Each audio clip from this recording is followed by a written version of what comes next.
Chapter 6. The Road to Hell. I desperately needed a break from my battalion and Germany, as everything there was a daily reminder of Kosovo. For the next 2 years, I would learn some invaluable lessons as a barrack room instructor at the Army Training Regiment in Pirbright. 4 years before, I had been a recruit here, and now, with 2 operational tours under my belt, I would be returning as an administration instructor. My role would be to assist the platoon sergeant with the day-to-day running of the platoon, as well as helping the recruits with their own personal administration. I would experience military life outside the self-absorbed bubble of the Irish Guards, and thoroughly enjoyed working with different regiments, including those instructors from logistical support units. Then, in my second year, the world would change forever in the aftermath of the events of the 9th of September, 2001. Everyone knows exactly where they were when the terror attacks were carried out by Osama bin Laden and Al-Qaeda. For me, I was in the platoon office of Talavera Platoon, listening to Virgin Radio when the news broke. I immediately made my way to the corporal's mess and watched in horror as the day's events unfolded. Part of me was secretly excited as I knew that someone or some country would be held accountable for this unforgivable act, and I knew that a war was on the horizon. The following day, Frank and I asked to be returned to our battalions as they were deployed in the Middle East on a tactical exercise in Oman, as we were primarily infantry soldiers over recruit instructors. However, our requests would be immediately denied. By this point, I had forcibly drunk away my memories from Kosovo and had successfully boxed them away in my subconscious. I'd been driven and competent at work, and that's all that mattered to me now. If I wasn't beforehand, I was now fully indoctrinated into the military. And unlike Frank, I was returned to the Irish Guards shortly after the events of 9/11 with the prospect of another high-intensity deployment on the horizon. I was psychologically broken after Kosovo, a shell of my former self.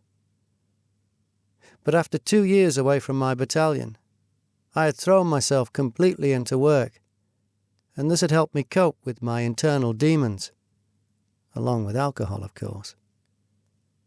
Frank would narrowly miss out on the initial war in Iraq, and I believe he consequently volunteered for so many future deployments to make up for his perceived loss. Looking back, I probably played a significant part in his frequent deployments by mocking him about missing the 2003 war, which was childish and immature, yet at the time was perceived as banter. In the winter of 2002, I'd finally been selected to attend my next promotion course, called the Section Commander's Battle Course, SCBC. I'd heard all about the legendary horror stories of the Brecon Beacons in Wales, and this didn't deter or worry me in the least, as I never shirked away from a challenge. This course would qualify me for promotion, and in the Guards, that meant a fast track into the sergeant's mess, with the rank of Lance Sergeant. But more important than that, I would get the opportunity to command men in the coming war. I didn't find this course particularly difficult and actually thoroughly enjoyed it. The preliminary skills at arms phase was what essentially qualified you for promotion due to the instructional qualification, and, as a result, 2 of my friends would drop out of the secondary, arduous tactical phase, once qualified for promotion, of course. I recall being drunk for the majority of this initial phase, but still passed with relevant ease.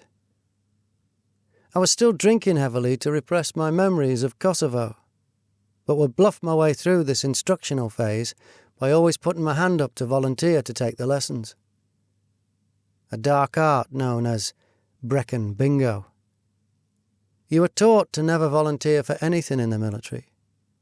But I did quite the opposite in this classroom, and it worked. I embraced my time in the infantry battle school in Brecon, and was excelling, which was only achieved by suppressing and denying my battlefield trauma, but unreservedly hurling myself into work.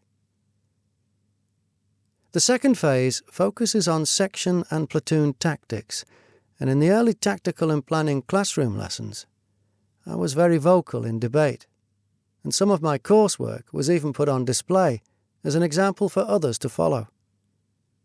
This was rare, as it was normally reserved for students from the SAS or other special forces background.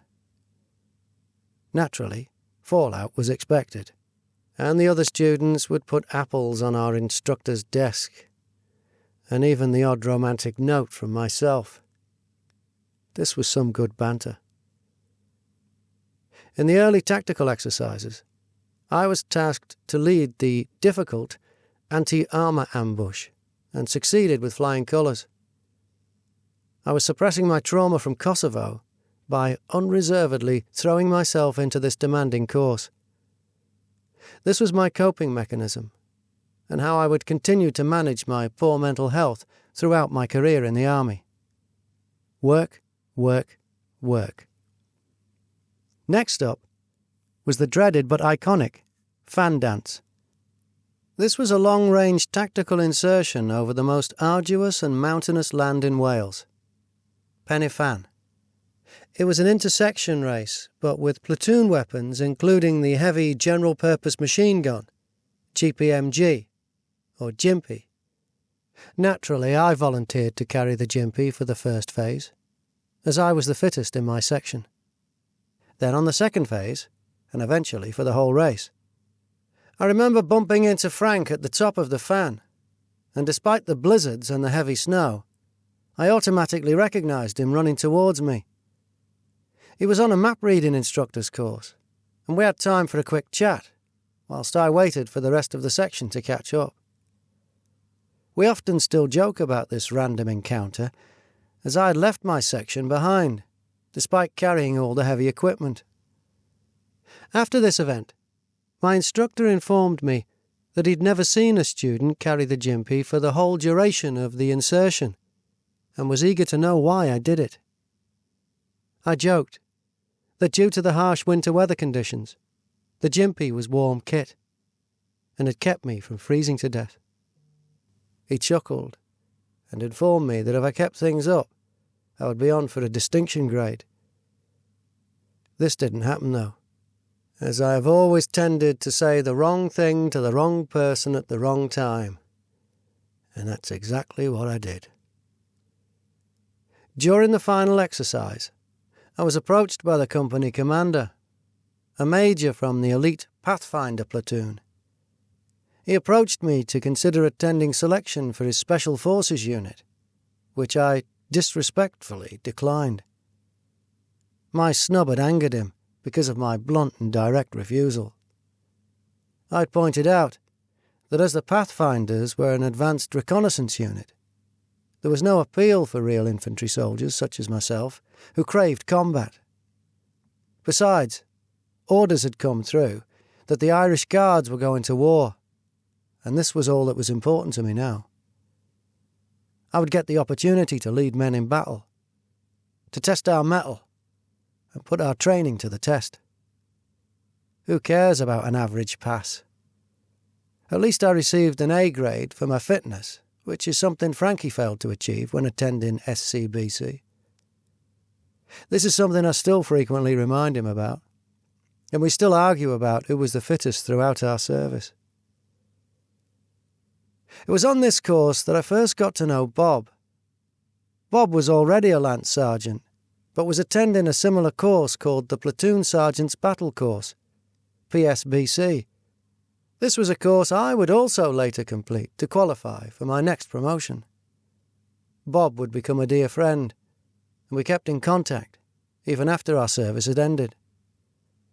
He was a member of the reconnaissance platoon in Kosovo, and was part of the Gratzenitsa riot, and is another one who claims that they had the situation under control.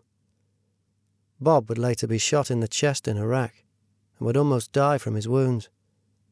However, he would make an incredible recovery and reach the rank of captain before leaving the British Army in early 2021.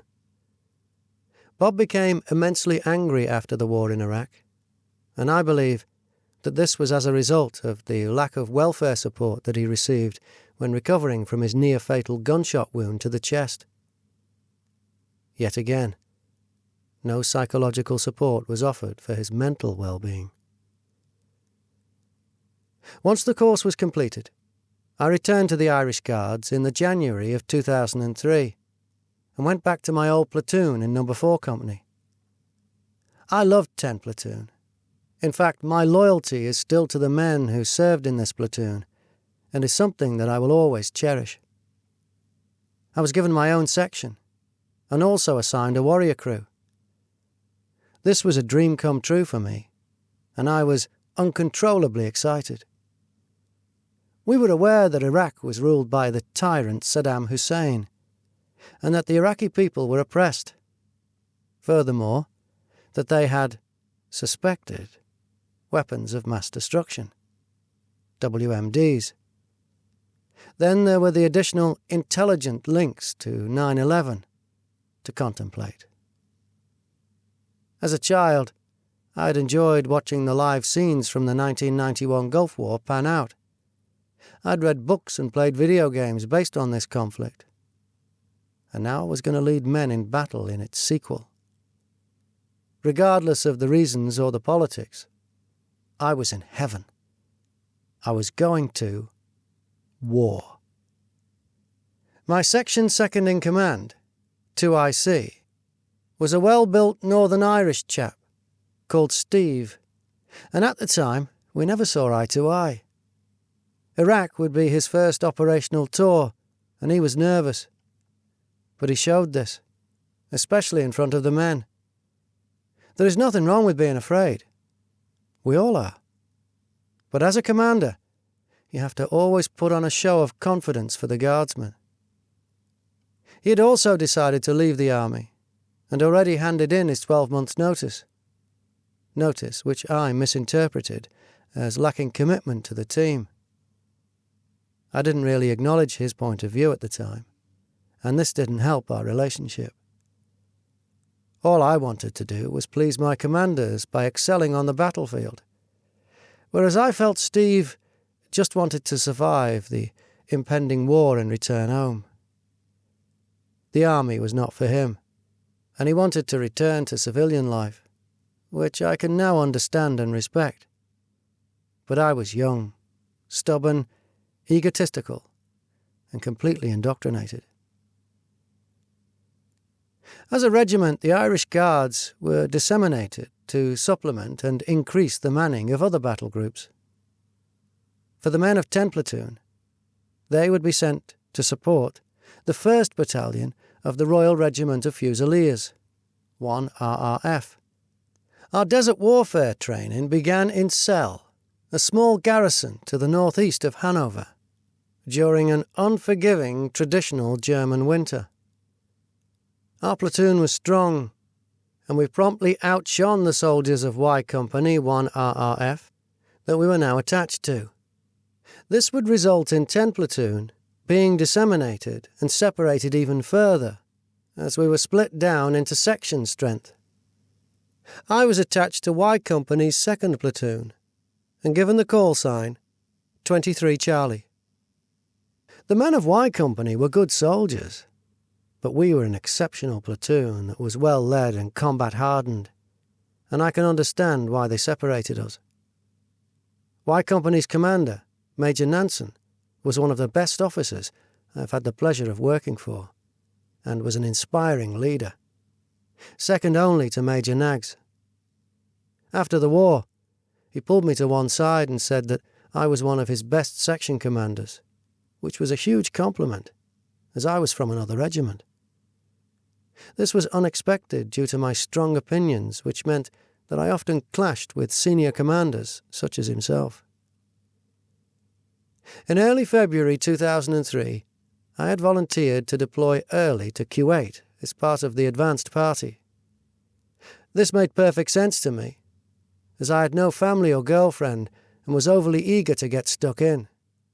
This would allow the rest of the guys to have a few more days to relax and say their goodbyes to their families. My first night in Kuwait was one that I'll never forget. Tommy and I would be dropped off by helicopter in what appeared to be a random part of the Kuwait desert, and were told to start planning. Planning for what?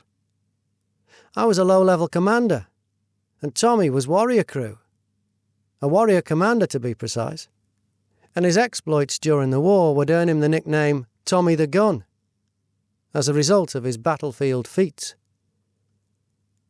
The desert can be freezing at night, and there was an unforgiving wind that was cutting right through us.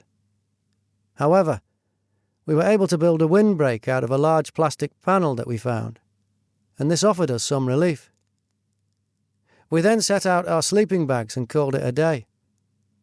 That night, whilst attempting to sleep, I felt something large jump on my legs.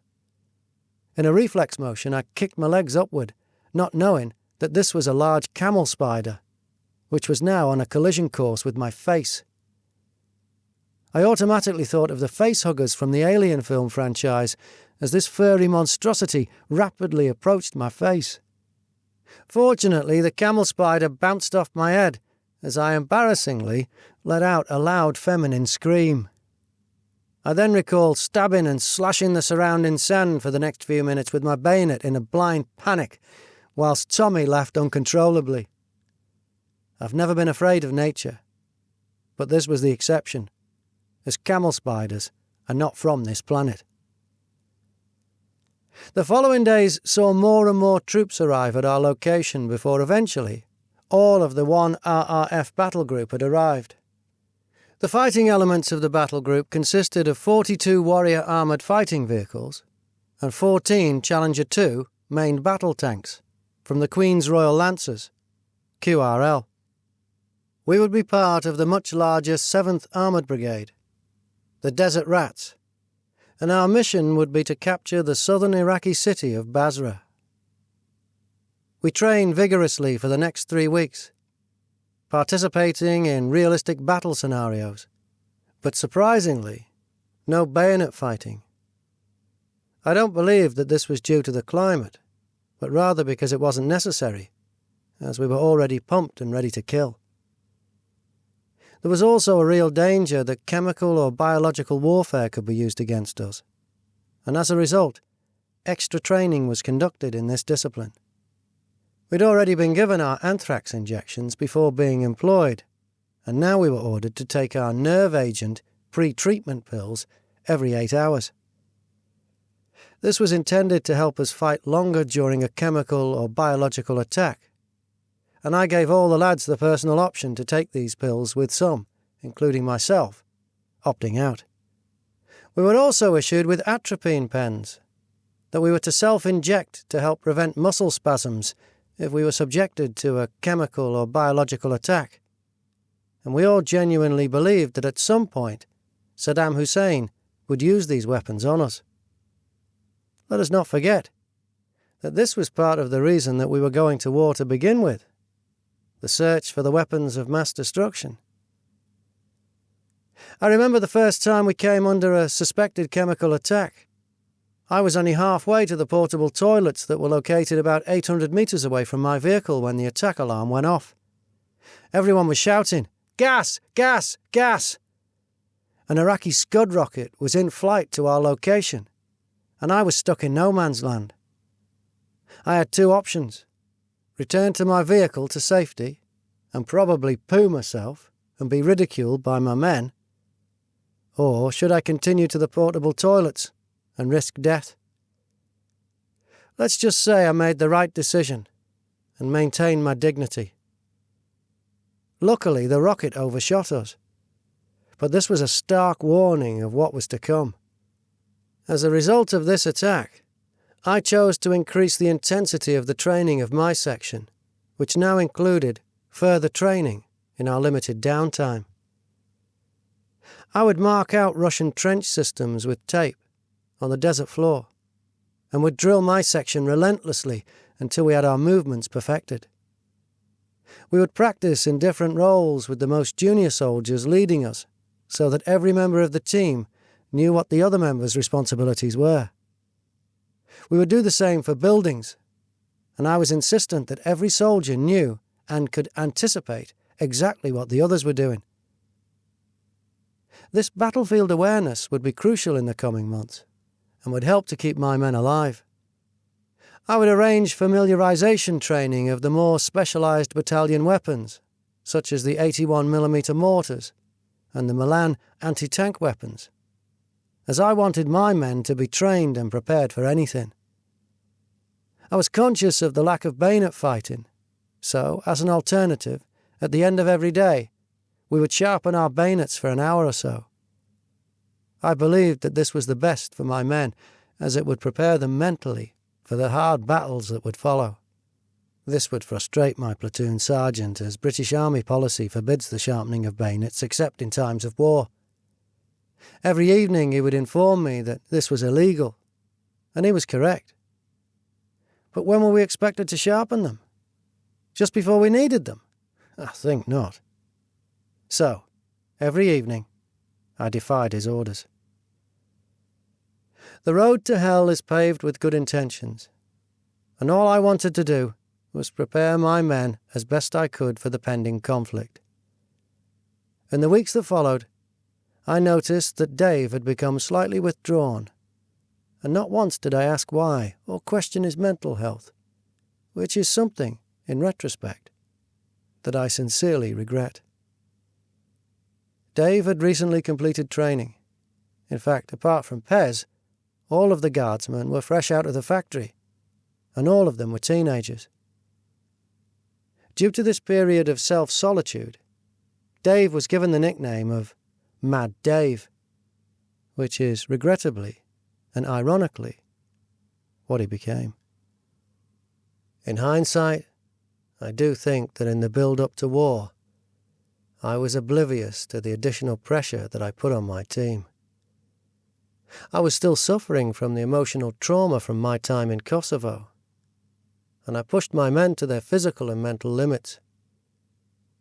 My sole priority was to fulfill the Army's needs, and no consideration was ever given to the welfare or mental well-being of my men. From their perspective, this was their first operational tour. They were preparing to have chemical and biological weapons used against them, and we were already being engaged with medium-range rockets. Then there were the 2 divisions of Iraqi armour waiting for us across the border, and the vast Iraqi army that outnumbered us man for man on our mission to Basra. Not once did I ask my men how they were feeling, or if they had any concerns. My job was to lead my men into battle, to close with and engage the enemy at close quarters. It was the section commanders who would win this war, and as such, there was no time for emotions, for doubt, for weakness. The team of men in my section seemed confident and ready on the outside, but, looking back, this was just a charade, a false front. Yes, they were well drilled, and I was confident in their abilities, and even Mad Dave had come out of his shell. But one could never tell how they really felt.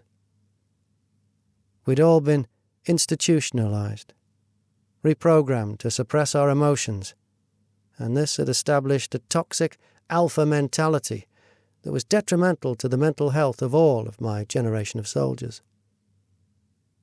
Dave had come out of his shell and was now overly confident, which had a knock-on effect that helped to inspire the other Guardsmen. Looking back, I believe that this was the turning point when his mental health began to deteriorate. Mac, Ski, and Ricky were all from the same area of Birmingham and shared a dark sense of humour. They had given their rifles names such as Widowmaker and had even named our vehicle the Middle East Beast.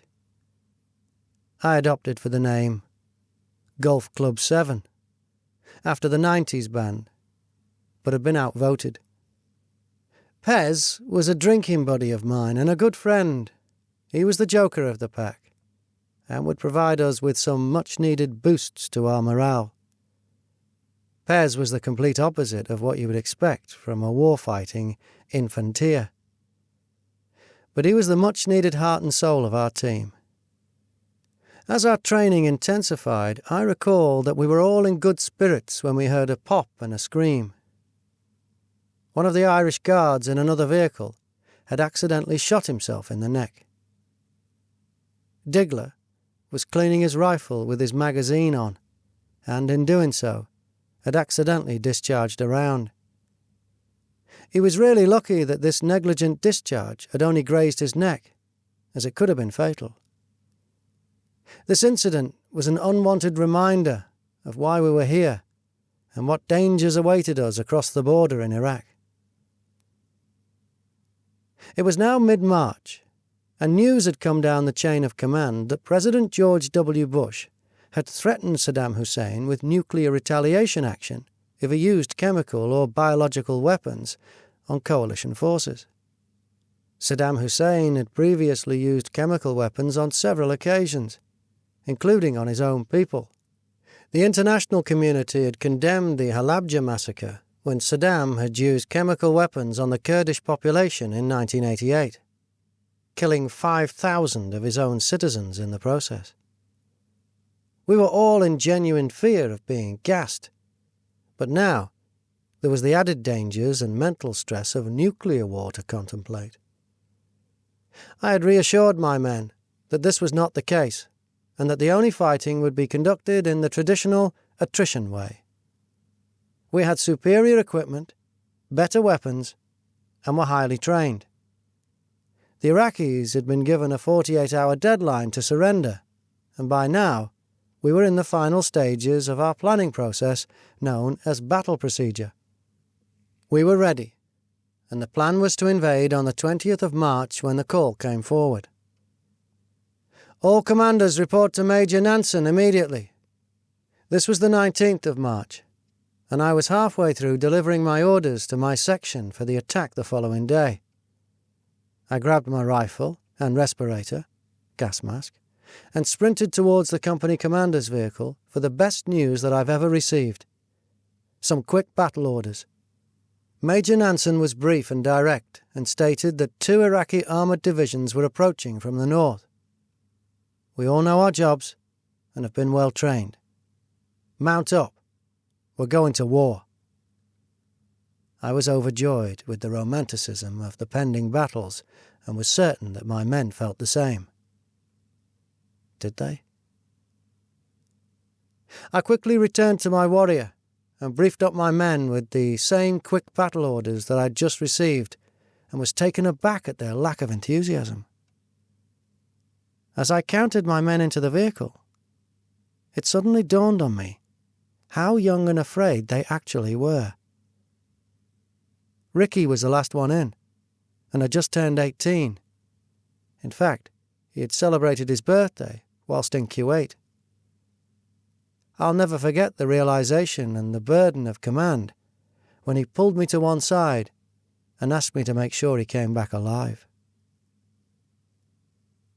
There is no training that can prepare you for the emotional weight that commanders have to carry, especially in the unpredictable environment of warfare. So I lied. I told Ricky that of course I was going to bring him home alive. I had to maintain the confidence of my men, whatever the cost. The mission was all that mattered now. As we advanced to the Kuwait-Iraqi border, we came under heavy mortar fire. These were not the anticipated high-explosive bombs, but rather CS gas bombs. We were already in our full chemical suits, boots and gloves, and were now required to put our respirators on. The conditions in the back of the warrior vehicle were extremely cramped and uncomfortable at the best of times. And now our bodies were under additional strain due to the heat and these chemical suits.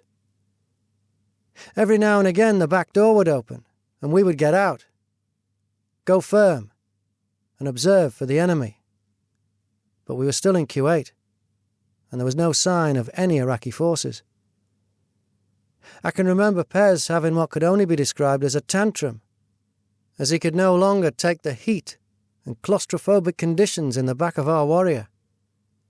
He ripped off his respirator and asked someone to shoot him, to put him out of his hell.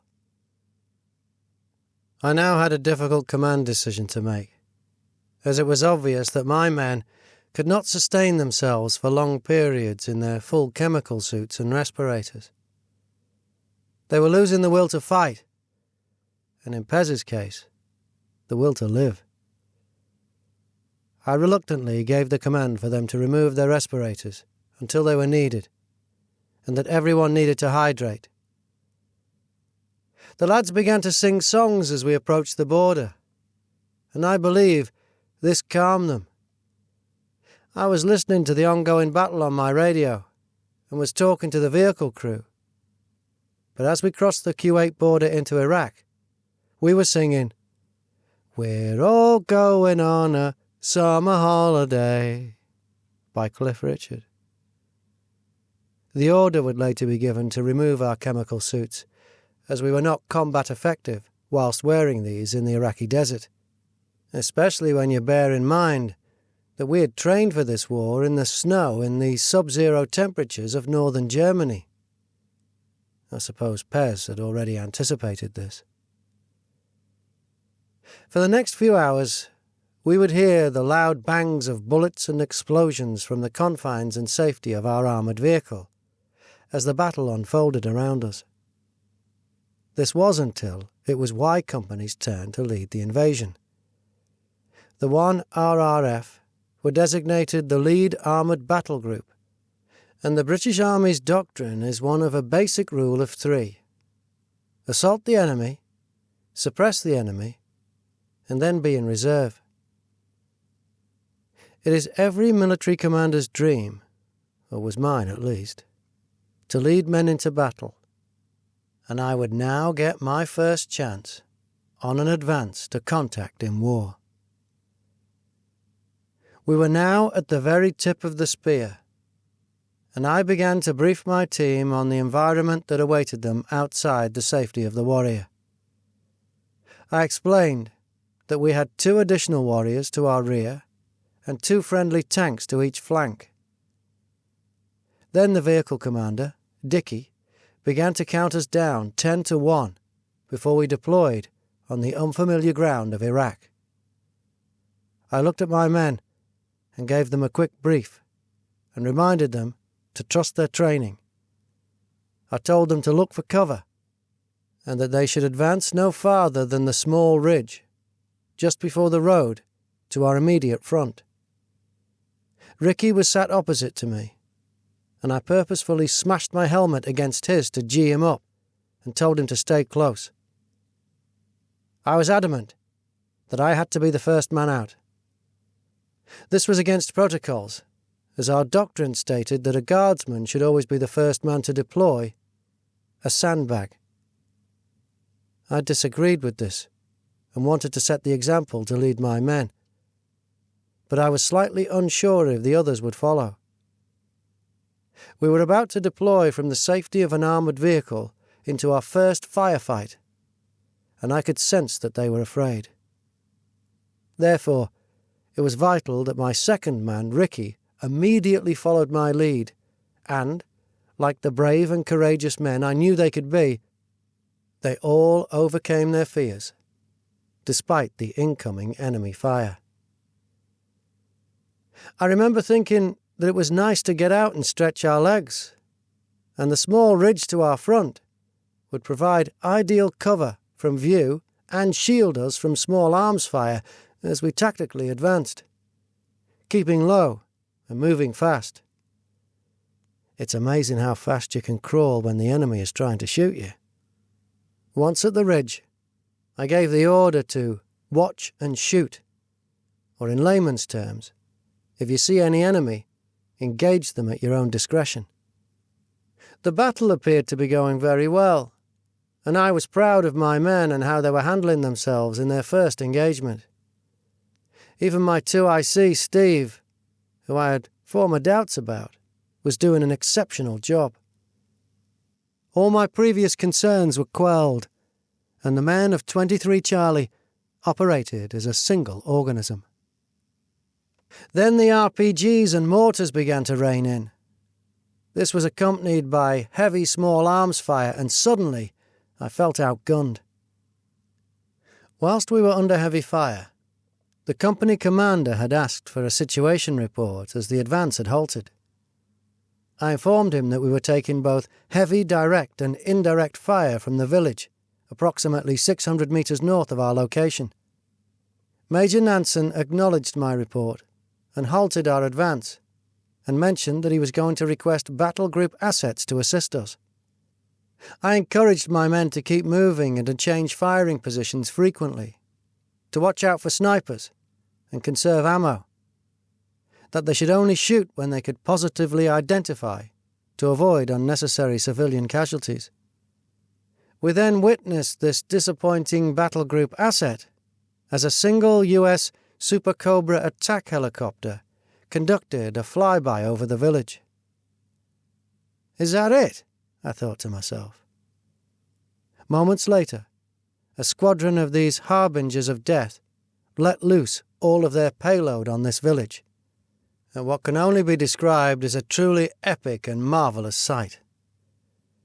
I remember thinking that this was overkill, this show of superior firepower, but at the same time, this was some good old-fashioned American shock and awe. It was now obvious that the first helicopter must have been identifying all of the enemy positions for the rest of the squadron to target. I can still recall the relief and sense of total euphoria as the village burnt before us. We were all jubilantly high-fiving each other, as the enemy were no longer shooting at us. They'd been effectively neutralized by our American aviator cousins. This euphoria would quickly turn to despair as a civilian in a pickup truck rapidly approached us, waving a white flag. I shouted, "Possible suicide truck!" and told my men to prepare to engage, when I noticed that this truck was full of civilian casualties, mainly women and children. This was just the first of many, and before we knew it, we were inundated with civilian casualties from the airstrike that, moments earlier, we'd been celebrating. This was not what I had envisaged being a leader of men and modern warfare would be like. My misguided, romanticized association with warfare left me that day, and I immediately thought about the morgue in Pristina. I no longer perceived myself as the hero, as I now felt more like the villain. This horrific incident would make me completely numb as I shut down emotionally and tried to forget this massacre, this acceptable collateral damage, the untold darker side of warfare. We were trained to dehumanize the enemy, reprogrammed not to hesitate, and to kill through the use of controlled aggression and behavioral conditioning. But there will never be any sufficient training that could have prepared us for this slaughter. I had previously witnessed the worst that mankind had to offer during my time in Kosovo, and now I had played my own role in the death and mutilations of these Iraqi women and children. Once we were no longer in danger, I gave the command for my Delta Fire team to provide battlefield first aid to these unfortunate civilians. I told my teams to use all of the spare medical supplies, but this was nowhere near enough. I still, and quite vividly, see the shocked look on my men's faces as they attempted complex first aid on the wide range of injuries that we were not adequately trained to deal with. It was evident that we needed help. I recall that one of the casualties was a young girl, aged no more than 10 years old. She had some minor shrapnel injuries, but her right foot was facing the wrong way, and the back of her thigh bone was protruding through the skin on the wrong side of her body. This was an open, complicated fracture, and Ski, our medic, just looked right at me in complete shock. I barked at him to use one of our field dressings to make a donut bandage to prevent even more blood loss, and he did just that. Next, there was a heavily pregnant woman with shrapnel injuries to her back. She was in a full black burqa, and the trauma had induced her labour. Her husband was lost and looked to us for guidance. "Put her on all fours," I yelled, and mimicked the position, and she soon copied. There were countless men, but we paid little attention to them. We never did. We eventually ran out of medical supplies and were unable to assist the remaining children suffering from burns and blast wounds.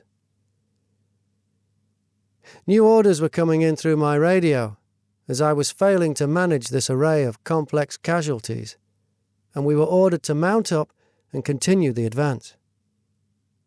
I thought back to my time in Kosovo and my regret about not being able to do more to help the civilians there, and decided that I was going to make a stand, to break rank and defy my orders.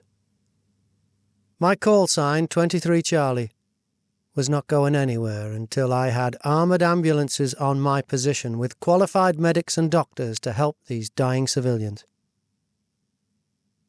Major Nansen was furious and sent my platoon commander forward to coerce me into mounting up and to follow his orders. I understood that he was controlling a whole battle group and that this was not a priority for him. But for us, this was our only priority, as we were to blame.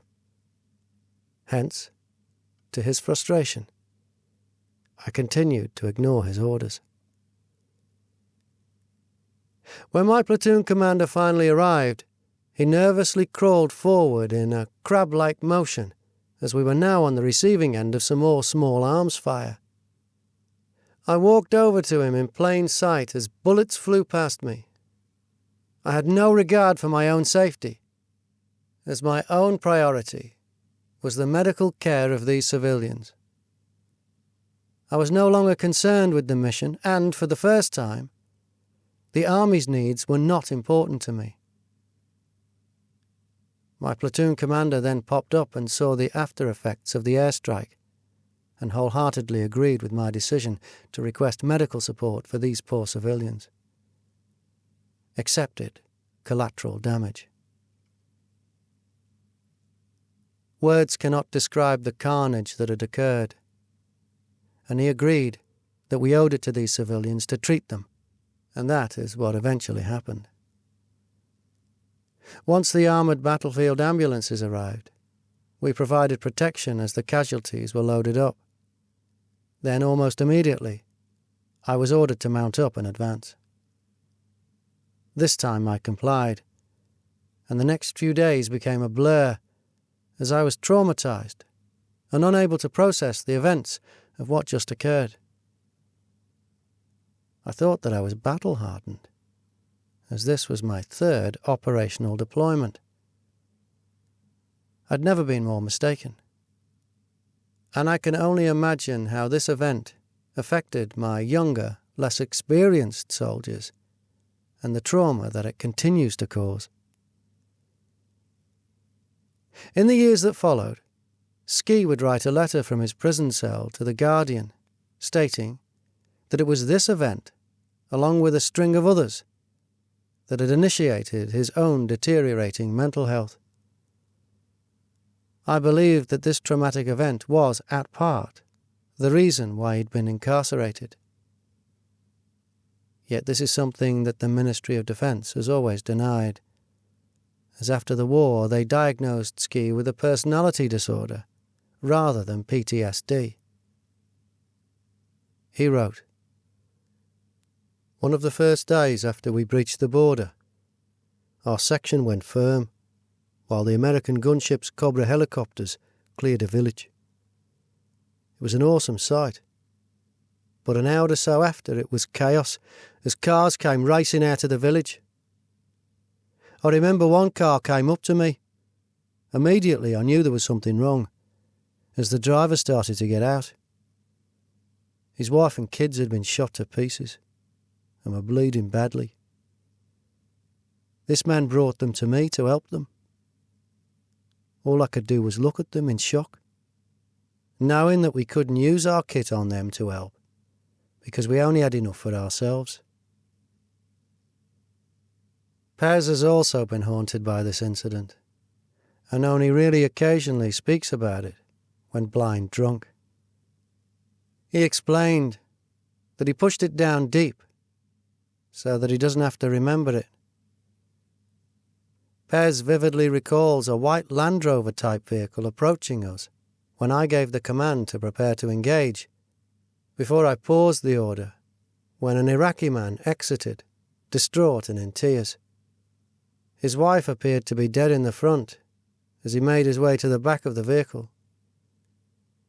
He then advanced towards us, crying, desperately seeking help, cradling his daughter, who appeared to have been shot multiple times in the back.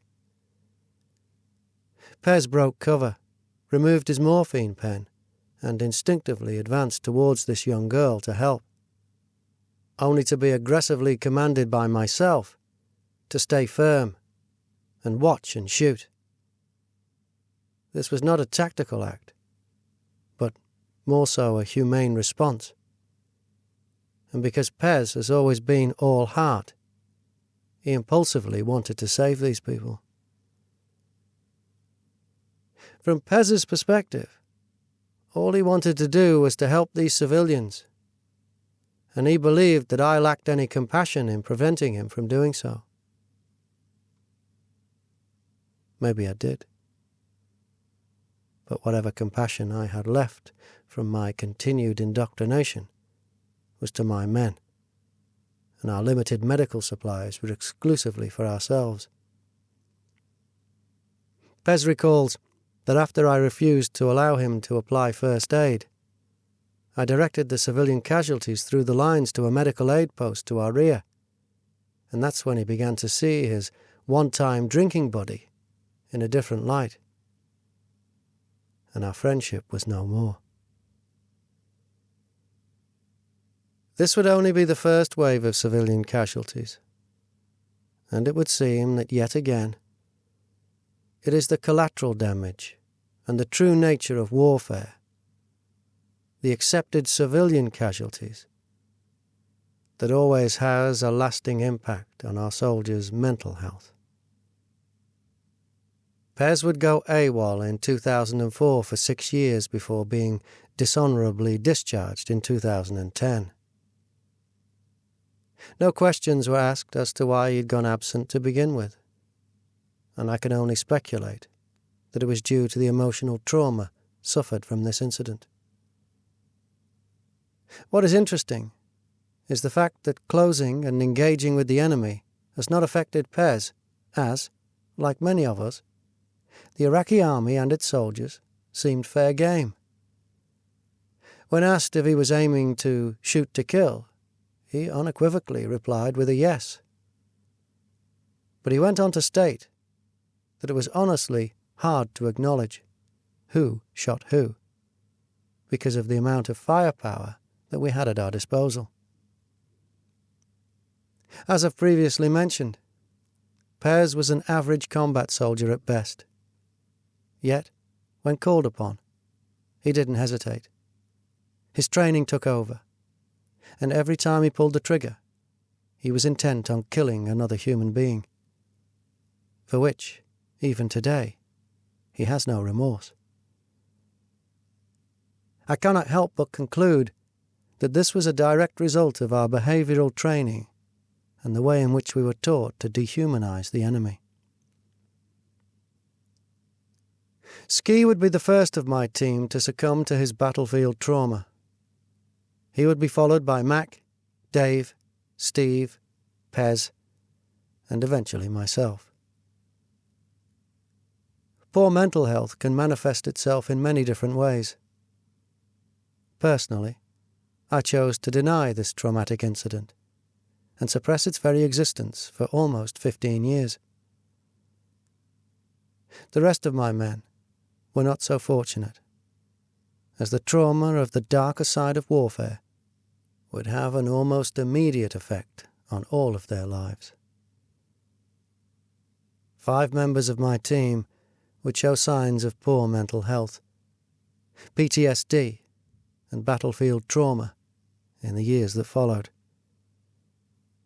After the war, we would be separated and go our different ways. Then, one by one, they would be consumed by the horrors of war that they had not only witnessed, but had also had a hand in. As for Ricky, I have no idea if this incident affected his mental health in any way. But what I do know is that we would have to face more challenges as we advanced onwards to complete our mission to capture the southern Iraqi city of Basra.